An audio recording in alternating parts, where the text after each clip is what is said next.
Now there are a couple parameters that we can use, and it's the interval. So we can either find out how many months are in between, or how many days, how many years, how many months are there excluding the years, how many days excluding the years, and how many days excluding the years and months. So let's go back into sheet 1. Now we'll go ahead and delete this. Let's say we wanted to find out how many days occur between the start date and end date. I would have to use those intervals, one of those interval parameters, in double quotes.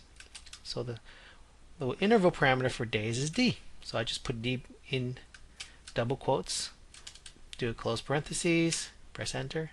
We've got 3,479 days between these two.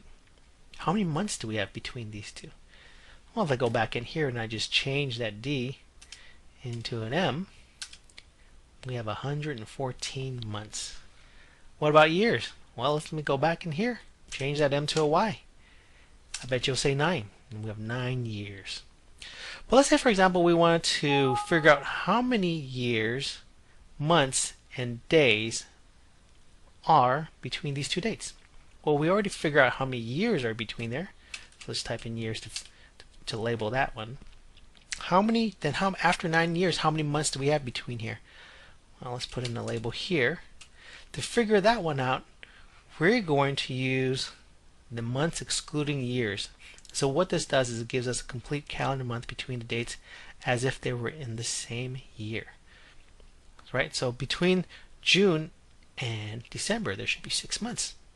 So let's put that in there. Put equal sign, dated, if, open parentheses, start date, comma, end date, comma, and we're going to use the ym interval parameter, months excluding years.